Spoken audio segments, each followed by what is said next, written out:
Bom, hoje eu vou falar sobre rótulos, algo que eu acho fundamental, a gente que vive nesse mundo, né, industrializado, que a gente vai no supermercado para fazer compras, a gente precisa entender o que a gente está comprando. Se a gente não souber, se a gente não for alfabetizado para ler os rótulos, a gente pode comprar muitas coisas que, na verdade, se a gente soubesse, a gente não estaria comprando. Bom, a categoria de hoje são os condimentos, né? Então eu vou começar com um que eu amo, uso muito na minha cozinha, adoro. É o shoyu, que é um molhinho maravilhoso feito de água, soja, trigo e sal. Você precisa desses 4 ingredientes fermentados para virar um molho shoyu, né? Um molho de soja que é delicioso, eu uso muito na minha cozinha. Daí tá, você vai no supermercado comprar um molho, né, de soja, um molho shoyu, e aí você lê os ingredientes. Água, sal refinado, soja, milho, açúcar, corante caramelo, realçador de sabor, glutamato monossódico. Vocês reconhecem 3 ingredientes desnecessários aqui dentro? Eu reconheço. Açúcar, corante caramelo e glutamato monossódico. Totalmente desnecessário. Mas por que eles estão aqui dentro? Primeiro, baratear o custo. É muito mais caro um shoyu de fermentação natural só com soja, trigo, água e sal. Quando você coloca corante caramelo, quando você coloca açúcar, quando você coloca realçador de sabor, pode diluir o shoyu e colocar tudo isso, então vai baratear muito o custo. Essa é a primeira questão. A segunda questão é porque muitas vezes o açúcar, o glutamato monossódico, as pessoas estão muito acostumadas com paladar, com produtos açucarados, com realçador de sabor.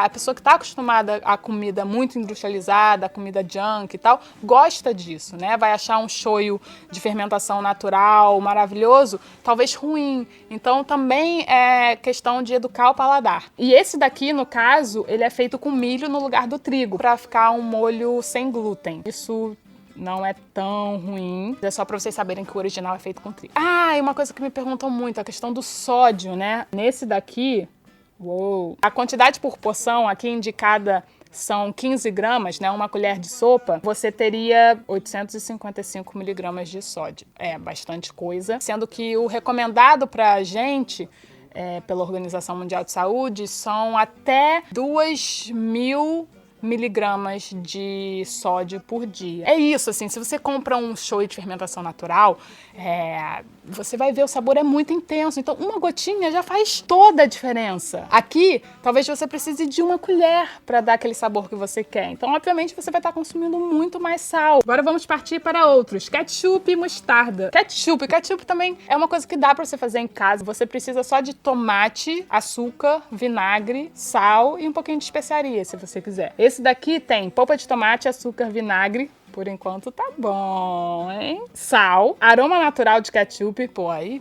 aroma natural de ketchup. Já tá fazendo ketchup? Por que aroma natural de ketchup? Mas vamos lá. Acidulante, ácido cítrico e conservador sorbato de potássio. O único problema aqui são os conservantes, né? Porque você faz um ketchup em casa, você deixa ele na geladeira, porque senão ele vai estragar. Esse daqui não tá na geladeira, né? Fica lá na prateleira do supermercado, então para ele durar muito tempo ele precisa de conservante. Vamos ver a mostarda. Vinagre, açúcar líquido, amido, semente de mostarda, sal, pimenta do reino branca, corante natural, cúrcuma. Gente, acho que o melhor dessa mostarda é a cúrcuma. E conservador benzoato de sódio. A questão desses condimentos muitas vezes está ligada aos conservantes, né? Os conservantes têm uma ligação com doenças tipo câncer. A gente não deve estar consumindo muitos produtos com corantes e conservantes e adoçantes, né, artificiais. O problema é o açúcar líquido, não poderia ser um açúcar, só açúcar normal, porque o açúcar líquido é muito mais barato, então vai deixar essa mostarda muito mais barata. Se você for comprar uma mostarda, pense que a mostarda só precisa de mostarda, vinagre, um pouquinho de açúcar e sal. Ah, maionese! Eu adoro fazer maionese em casa. E para fazer maionese em casa, o que a gente precisa? Gema de ovo e óleo. Ponto final, a gente precisa de gema e óleo. E nessa maionese a gente encontra o quê? Óleo vegetal, água, vinagre, ovo pasteurizado,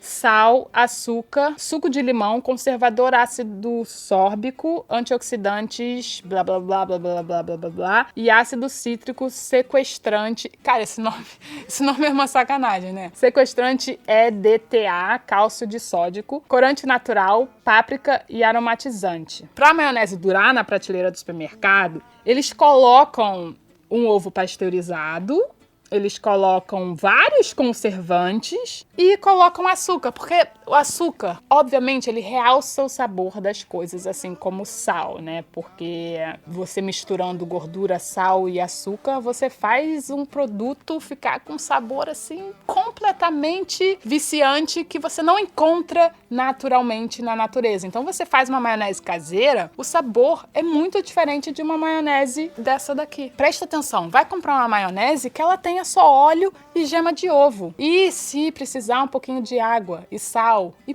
ponto final, não precisa de mais nada. Mas para ela durar esse tempo todo numa prateleira, fora da geladeira, ela precisa de tudo isso de conservante. E isso daqui, para vocês não acharem que, pô, toda comida industrializada é uma porcaria, olha, esse daqui é um molho de tomate. E vamos ler a lista dos ingredientes? Polpa de tomate, cebola, manjericão e sal. Ponto final. Não tem nenhum tipo de conservante, não tem açúcar, não tem nada que um molho de tomate não precise. Salvas de palma para o molho de tomate, que é verdadeiramente um molho de tomate. Então é isso, é só para você ir para o supermercado e entender o que você está comprando. Bom, espero que vocês tenham gostado desse vídeo. Deem um like aqui e se inscrevam no canal. Até o próximo.